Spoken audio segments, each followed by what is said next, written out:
Hey guys, welcome back. My name is Anonymous, and I want to talk to you. Oh shit, my door's open. Give me a second. And I want to talk to you about petty harassment, its purpose, and how to avoid it. So, we're going to start with what is petty harassment? So, petty harassment is just petty things that gang stalkers are going to be doing to you. So, with me, I was in a very vulnerable position when I was homeless and I didn't know any better.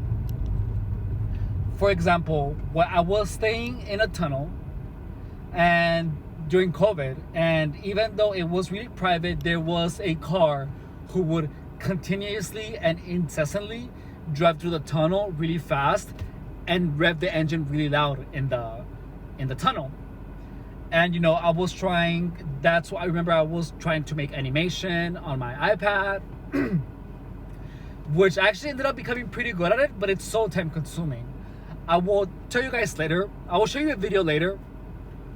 But it was most of like my marketing for my personal training business that I was running at the time. Now, so that's one type of petty harassment. Also, when I was tired, when I was smoking crystal meth, so I would accidentally pass out like in a public area. Well, not in a public area, in my car. I did pass out in a public area, but that's a story that's coming next after this one, where I was literally just passing out in my car, and then I saw someone literally grab a tray filled with tools and then deliberately just drop it on the floor right in front of me and woke me up. And then as soon as I woke up, the person grabbed the tray and then left. Literally.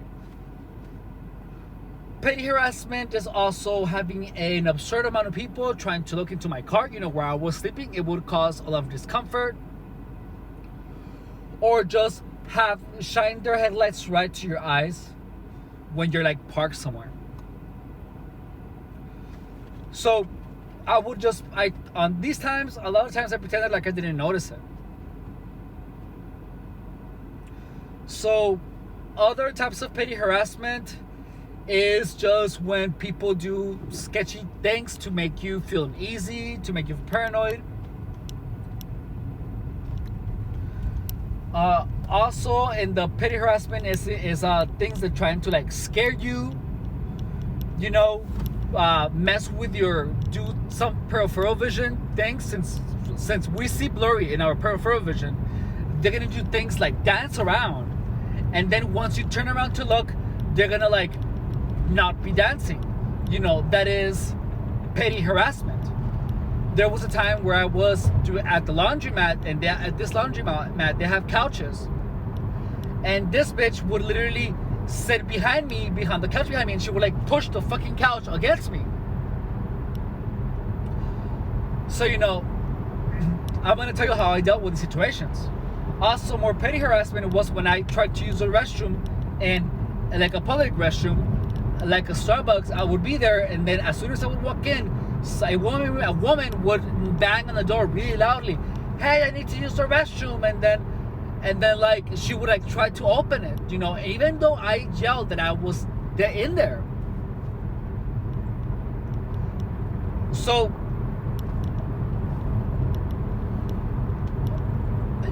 a lot of this. So petty harassment comes in an immense amount of shapes, forms, types. Petty harassment was also when I was at the gym and I was trying to make really technical lifts, like power snatches, power cleans. These are movements that require a lot of precision, and I was just learning how to do these. So it would happen when I was in the part where you have to catch the bar. People would go like that, to mess me up. Also, when I was trying to do a hand balance, people would like try to make me fall, try to lose balance. That is the type of petty harassment that I'm talking about. Petty for the sake of being petty. So what is the purpose of the petty harassment? wants to make you angry. That's it. So what happens? Look, it's what happens when a lot of people are doing a lot of things to make you upset. Oh, the swaying of my car. That's also petty harassment. I keep bringing it up because it's the one thing that I have just now mastered when it doesn't bother me anymore. Because now I look at it as in petty harassment. So you have been with me in my process of turning my perception to see it from something that bothers me to someone just being stupid and petty and wasting their time. Notice the harassment hasn't changed. However, my ability to ignore it and my perception of it has changed. Also, when I would type, before I used to type and I used to have to look down at the keyboard, and then the person that was asking me a question would bang really loudly on the counter to make me make a mistake on typing. So I learned how to type without looking at my keyboard.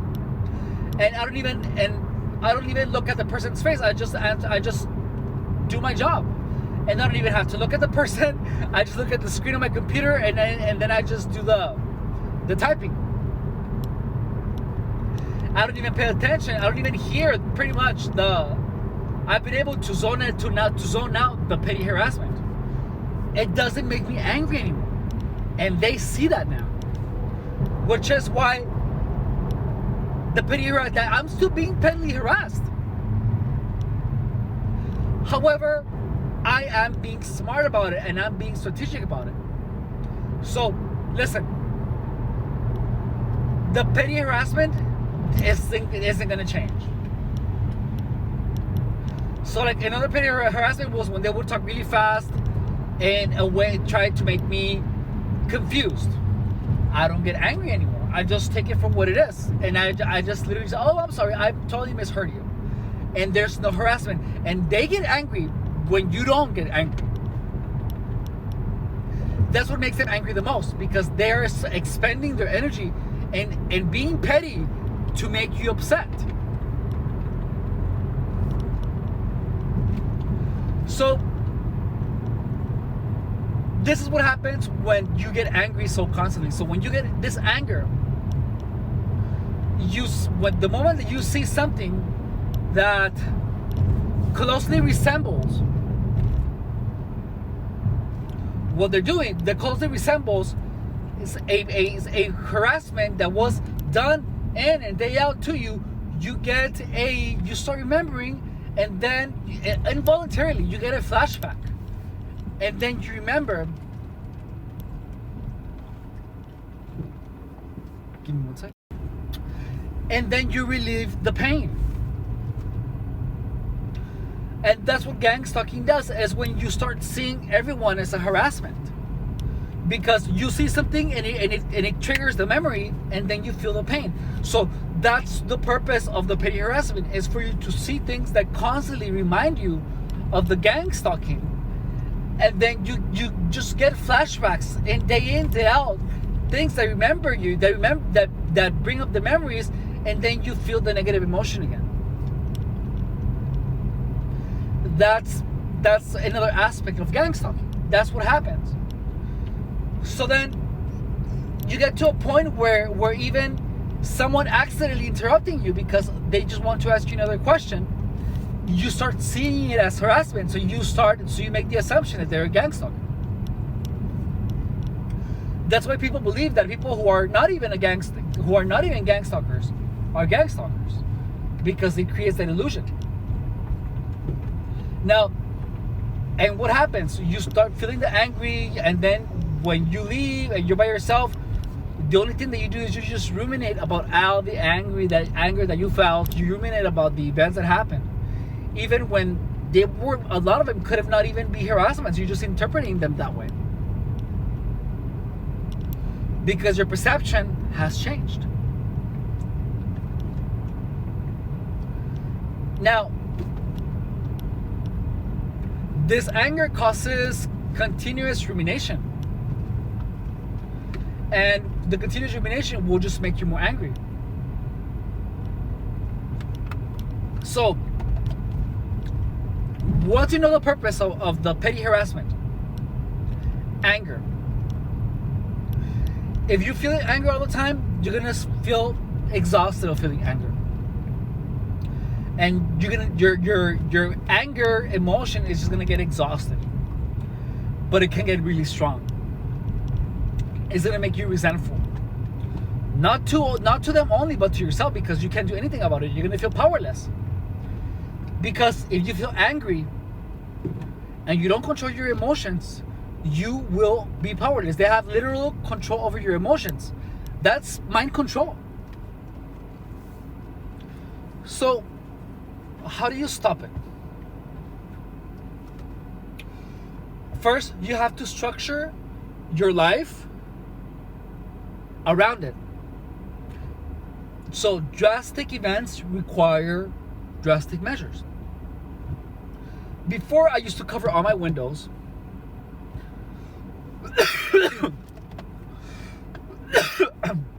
I used to react. Give me a second.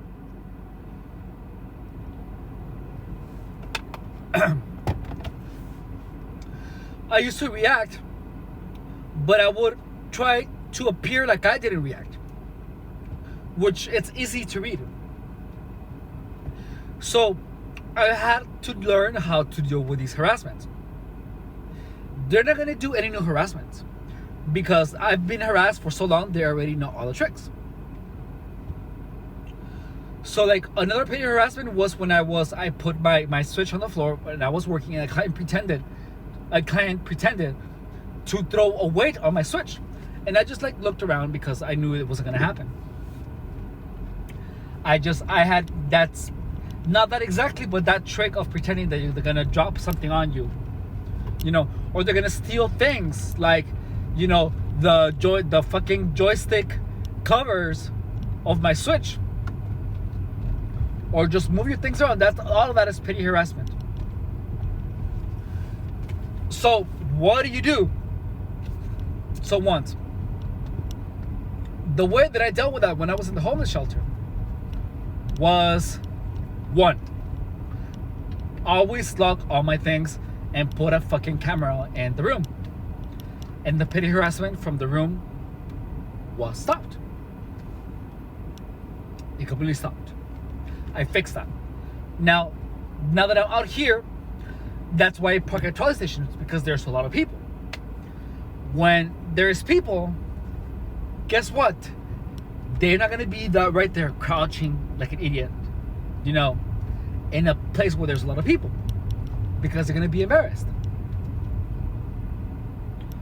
So that's that. Unless everyone around is a gangstalker, that's the only time that they're gonna feel free enough to give themselves permission to the publicly, when everyone around is a gangstalker.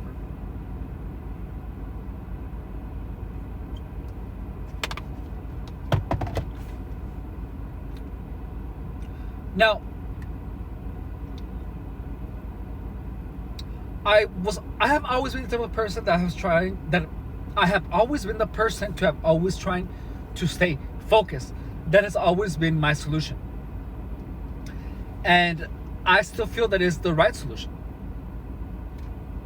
Because now, in fact, I haven't just ignored it. I have actually done everything that I have mentioned. So I have structured my life in a way that it's incredibly difficult for them to harass me, such as parking in a very public area. That's why they're not staying in my car all the time. I don't park under the bridge. That's why they cannot be revving their engines up all the time.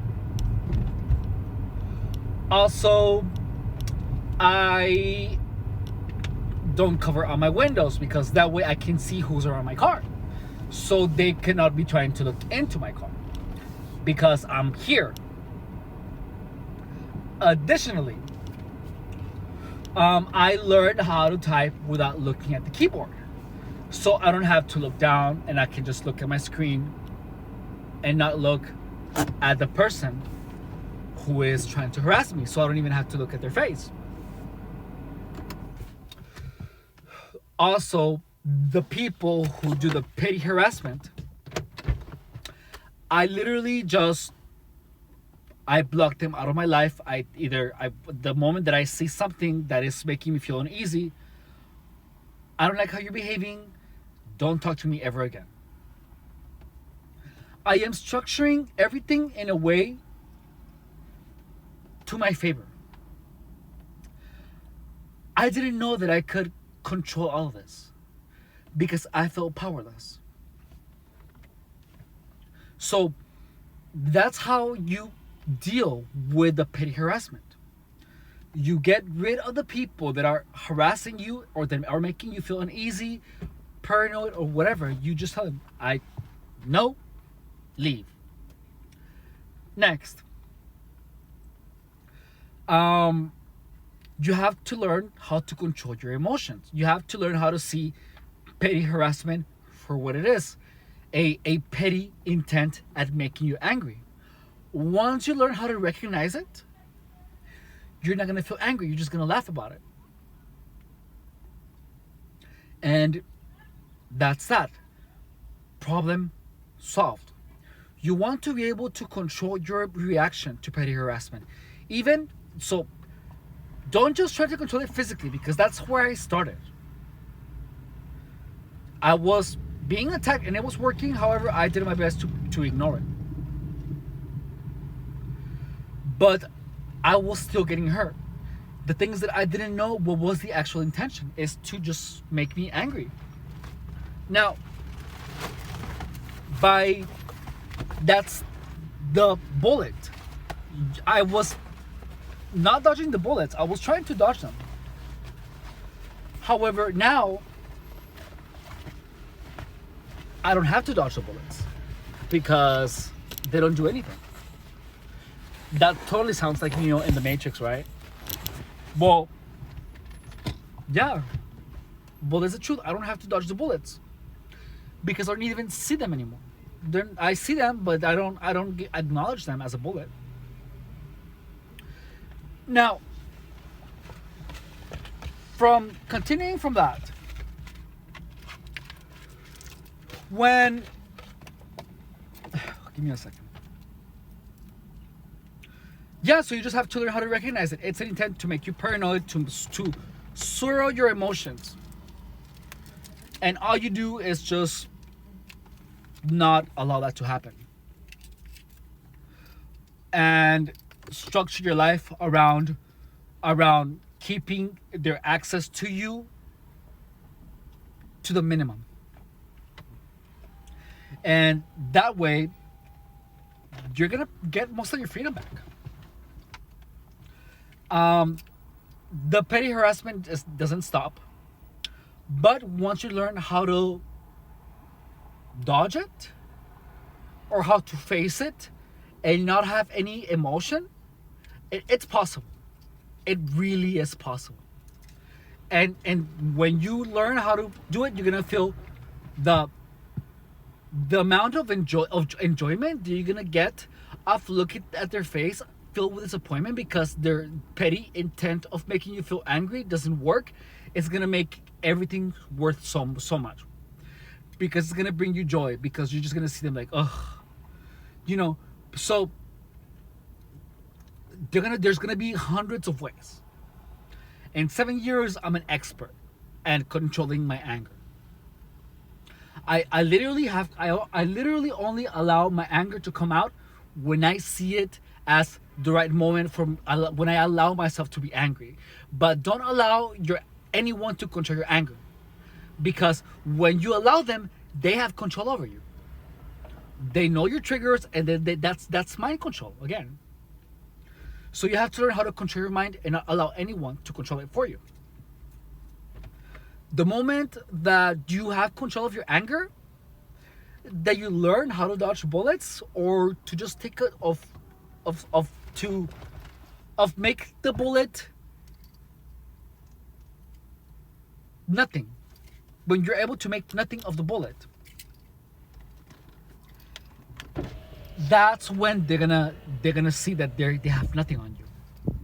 When you do that, you literally have your freedom back because no one is manipulating your emotions.